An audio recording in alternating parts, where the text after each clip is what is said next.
साथियों, वैसे तो एक व्यवहारिक नियम यह है कि हम ऋण लेते वक्त अपनी क्षमता के अनुसार ऋण लें ताकि उसको सही समय पर चुका पाएं।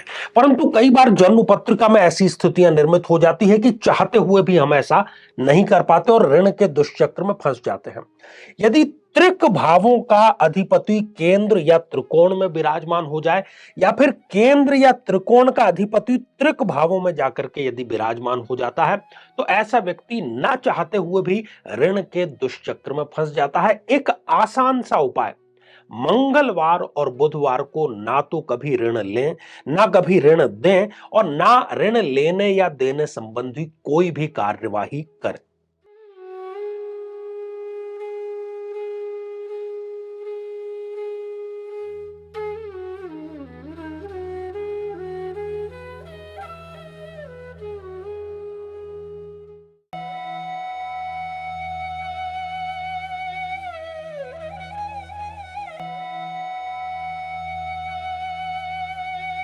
माया दीपक नर पतंग भ्रम भ्रमे इव पड़ंत और गुरु कृपा के कारण एक आध उबरंत।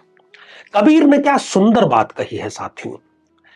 ये जो माया है, धन है, दौलत है, पैसा है, ऐशो आराम है, ये एक उस दीपक, उस शमा, उस मोमबत्ती की भांति है जो कीट पतंगों को अपनी तरफ आकर्षित करने का कार्य करती है और मनुष्य भी यही करता है। जैसे कीट और पतंगा ये जानते हुए भी कि इधर मृत्यु है, बार बार वो दीपक की तरफ आकर्षित होता है। कोई एक आध व्यक्ति जिस पर कोई विशेष कृपा हुई हो वो ही समझदारी के ढंग से निर्णय लेता है। बाकी आम आदमी यदि उसको मकान खरीदना है, उसको नई गाड़ी खरीदनी है, उसको अपना कोई बिजनेस एक्सपांड करना है, बड़ा करना है या नया कोई बिजनेस शुरू करना है, तो वो सीधा बैंक के पास में जाता है। और जो ऋण प्रक्रिया आजकल बड़ी ही आसान कर दी गई है, तो ऋण लेते वक्त तो बड़ा उत्साहित होता है क्योंकि उसने जो योजनाएं बनाई होती है उस पर उसको विश्वास होता है। जाहिर सी बात है, विश्वास होता है तभी वो ऋण लेने को राजी होता है। खैर, तो अब बहुत ज्यादा भाषणबाजी नहीं करेंगे, परंतु इसका कुछ व्यवहारिक पक्ष है, उस पर चर्चा के बिना ये सारी जो बात है वो कंप्लीट नहीं हो पाएगी। तो यहां पर आज हम बात करने जा रहे हैं कि ऋण मुक्ति के 3 आसान उपाय।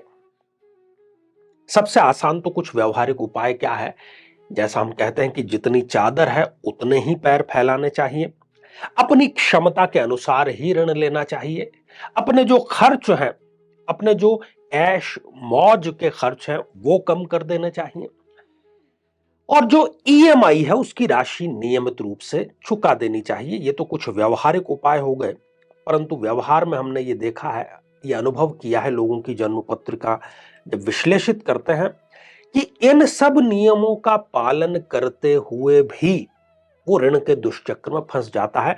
तो उसका कारण क्या है उसको जान लेते हैं जन्म पत्रिका के पॉइंट ऑफ व्यू से। और फिर 3 आसान उपाय यदि वो आपने गांठ बांध लिए तो मैं ये आपको वादा करता हूं और पूरे दावे के साथ में वादा करता हूं कि कम से कम इस जन्म में आपको ऋण जाल में कभी फंसने की जरूरत नहीं पड़ेगी, कभी इस प्रकार की स्थिति निर्मित नहीं होगी। ऋण यदि आप ले भी लेंगे तो उसको बड़ी आसानी से आप चुका भी जरूर देंगे। साथियों, ये एक खाली जन्म पत्रिका है और ये आप देख रहे हैं कि अलग अलग कोष्ठक जिनको कि हम ज्योतिषीय टर्मिनोलॉजी में हम इसको भाव कहते हैं।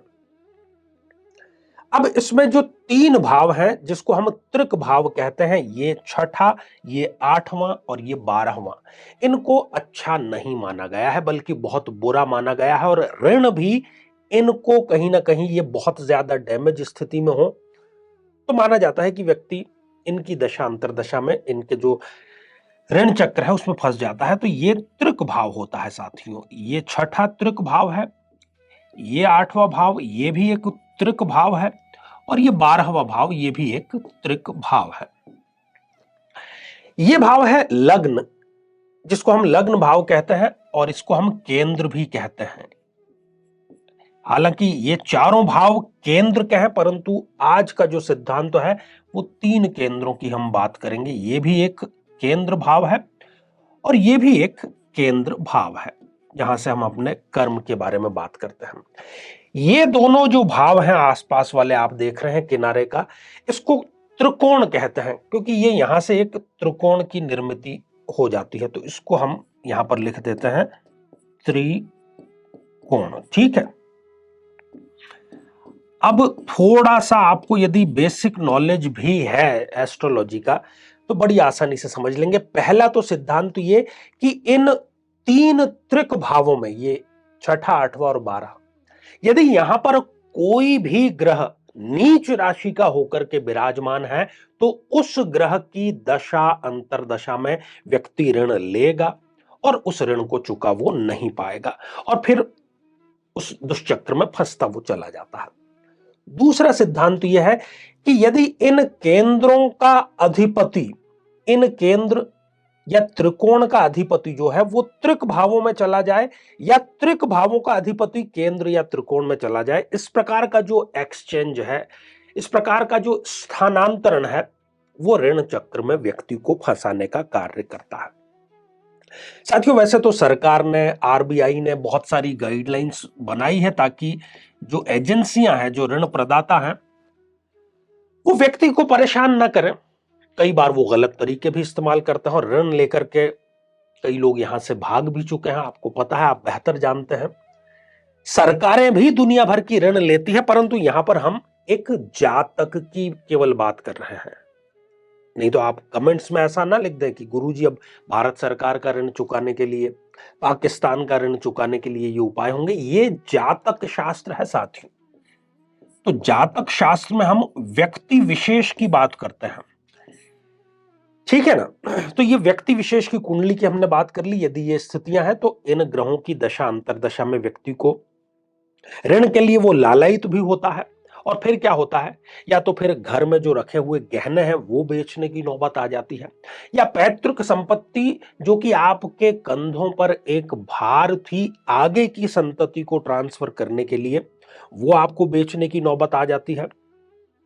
मानसिक प्रताड़ना होती है, शहर, गांव, घर, ये सब व्यक्ति को छोड़ना पड़ सकता है इन सब स्थितियों में। और हम देख रहे हैं कि चरम उसकी जो पराकाष्ठा है, तो व्यक्ति कई बार उसके लिए गलत कदम भी उठा लेता है, आत्महत्या या सुसाइड जैसे वो कार्य भी कर बैठता है। तो तीन ऐसी कौन सी बातें हैं जो आपको गांठ बांध लेनी चाहिए कि कभी आप ऋण चक्र में फंसे ही ना, और फंस भी जाए तो बहुत जल्दी उसमें से निकल जाए। बेहद ही आसान उपाय सबसे पहला आप याद कर लें, आत्मसात कर लें कि मंगलवार और बुधवार, ये दो ऐसे वार हैं कि इन दोनों वारों को कभी भी भूल करके भी आपको ना तो ऋण लेने की कार्यवाही करनी चाहिए, ना अपना पैसा किसी को उधार देने, मतलब ऋण लेने या ऋण देने संबंधी कोई भी कार्यवाही आपको करनी नहीं चाहिए।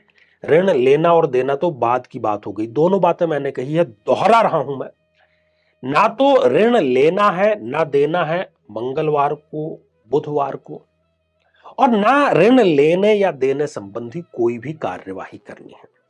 साथियों, बुधवार गणपति इसके अधिपति हैं और ये व्यापारिक समृद्धि का सूचक है। बुध कीजे व्यापार, ये लोक जगत में एक कहावत भी है। तो इस दिन कभी भी आपको कर्ज संबंधी कोई काम नहीं करना चाहिए। और मंगलवार, इसके आप मंगल देख रहे हैं कि नाम में ही मंगल है। और आप स्वयं इस बात को अनुभव करिएगा। इस एपिसोड को बनाने से पहले हमने भी रिसर्च जो की, उसमें यह बात बिल्कुल खरी पाई गई है कि यदि इन वारों को ऋण लिया या दिया जाता है, यदि आपने दे दिया तो वो पैसा लौट करके नहीं आने वाला इस जन्म में। यदि आपने ऋण ले लिया तो आप ऋण के दुष्चक्र में फंस जाएंगे, जिसकी बातें अभी हम अभी कर बैठे हैं। अब इससे आगे बढ़ते हैं, दूसरी बात करते हैं कि यदि आपने ऋण ले लिया है, ये तो एक सावधानी, एक प्रिकॉशन हो गया, और आप ऋण के दुष्चक्र में यदि फंस चुके हैं और नहीं भी फंसे हैं, भविष्य के लिए एक सुरक्षा कवच अपने बनाना चाहते हैं, तो आप प्रतिदिन हो सके तो सर्वोत्तम रहेगा, नहीं तो कम से कम बुधवार को गणेश अथर्व शीर्ष का पाठ जरूर करें। गणेश अथर्वशीर्ष, ये आपको इंटरनेट पर भी मिल जाएगा, किताब में से करेंगे तो ज्यादा बेहतर है। ठीक है, और इसके साथ ही निकट के किसी भी गणपति मंदिर में आपको गणपति जी को दूर्वा, जो कि उनको अत्यंत ही प्रिय है, ये समर्पित करनी चाहिए, ये चढ़ानी चाहिए, उनके दर्शन करने चाहिए, उनकी स्तुति करनी चाहिए। तो स्तुति का ये माध्यम है गणेश अथर्वशीर्ष। तीसरा जो नियम है आज का, तीसरा जो आसान उपाय है वो ये है कि नियमित रूप से कच्चा दूध और जल महादेव शिव पर आप समर्पित करें। शिव अभिषेक यहां पर हमने कही, इसमें कच्चा दूध और जल आपको शामिल करके अभिषेक करना है। पता है कि महादेव जो है वो आशुतोष है, भोलेनाथ है। प्रायः ऋण चक्र में कौन फंसता है? कोई चतुर चालाक एक्स्ट्रा जो स्मार्ट है वो तो कभी फंसता नहीं, फंसाने का कार्य करता है वो। एक भोला भाला व्यक्ति, उसकी जो फाइनेंशियल कैलकुलेशन है वो कई बार गलत बैठ जाती है और वो ऋण के दुष्चक्र में फंस जाता है। फिर चाहे कोई व्यक्ति विशेष हो, एजेंसी हो, बैंक हो, उनको तो अपना पैसा चाहिए। अब ऐसे भोले की रक्षा कौन करेंगे? भोलेनाथ ही करेंगे। तो साथियों, ये तीनों नियम यदि आप अपना लेते हैं, भविष्य में कभी इस प्रकार की स्थिति निर्मित नहीं होगी कि आप दुष्चक्र में फंस जाए। और यदि अभी ऐसी स्थिति चल रही है तो कुछ ही दिनों में आपको इस दुष्चक्र से निवारण का जो मार्ग है वो जरूर मिल जाएगा। तो साथियों, आशा करते हैं कि एक भी व्यक्ति ने यदि इसका पालन कर लिया, क्योंकि हमारा कार्य है आप तक सूचना पहुंचाना, उसको करना नहीं करना, श्रद्धा अनुसार करना या शक पूर्वक करना आपके ऊपर निर्भर करता है। एक भी व्यक्ति यदि ऋण से मुक्त हो जाता है, जो कि होगा ही, तो हम समझेंगे कि हम सफल हो गए इस कार्य में। जीवन में किसी समस्या का सामना कर रहे हैं, जैसे कि शादी में देरी होना, पति पत्नी में मनमुटाव या तलाक तक की नौबत आ जाना, संतान का प्राप्त न हो पाना, नौकरी या धन प्राप्ति में बाधा आना, जीवन के प्रत्येक क्षेत्र में किसी न किसी प्रकार की बाधा आना, तो आज ही अपनी जन्म पत्रिका का संपूर्ण विश्लेषण करवाएं और पाएं समस्या से सदैव के लिए मुक्ति। तो आइए साथियों, अब समय हो चला है आप लोगों के कमेंट्स शामिल करने का। तो पहला ही जो कमेंट है ये पप्पू वर्मा जी ने लिख भेजा है। गुरुजी, मेरे पति हमेशा बहुत झगड़ा करते हैं, क्या करें गुरुजी? देखिए, आप पूर्णिमा का व्रत प्रारंभ करें, किसी भी माह की पूर्णिमा हो, और नियमित रूप से ये व्रत यदि आप 1 वर्ष भी कर लेते हैं, 12 पूर्णिमाएं भी यदि पूर्ण कर लेते हैं, तो आप देखेंगे कि एक ट्रांसफॉर्मेशन, एक सकारात्मक बदलाव आपके पति के मन में, क्योंकि चंद्रमा में ही वो शक्ति है जो मन को झनकृत कर सके, उसको खटखटा करके उसको समझा सके। तो आप ये जरूर करें। और अगला जो कमेंट है ये अरविंद श्रीवास्तव जी ने लिख भेजा है कि मेरी कुंडली में गुरु उच्च का 11वें भाव में है और अष्टम में राहु है। इस प्रकार 2 योग ऐसे हैं कि अगला जन्म वैभवशाली होगा। तो ढेर सारी आपको शुभकामनाएं अरविंद जी, आशीर्वाद हृदय की असीम गहराइयों से। और अगला कमेंट पूर्वी जी ने लिखा है, एक जिज्ञासा आपने भेजी है कि देसी गाय ना मिले तो क्या दूसरी गाय का दूध भगवान शंकर को चढ़ा सकते हैं क्या? देखिए, ऐसी परेशानी विदेशों में प्रायः आ जाती है, परंतु देखिए शास्त्र सम्मत जो बात है वो देसी गौ माता के गाय के जो दूध का है उसी का है।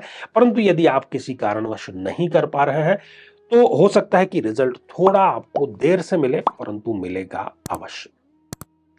तो साथियों, आज के लिए केवल इतना ही, और इसी मंगल कामना के साथ में कि आप सभी स्वस्थ, समृद्ध और शांतिपूर्वक जीवन व्यतीत करें। नमस्कार।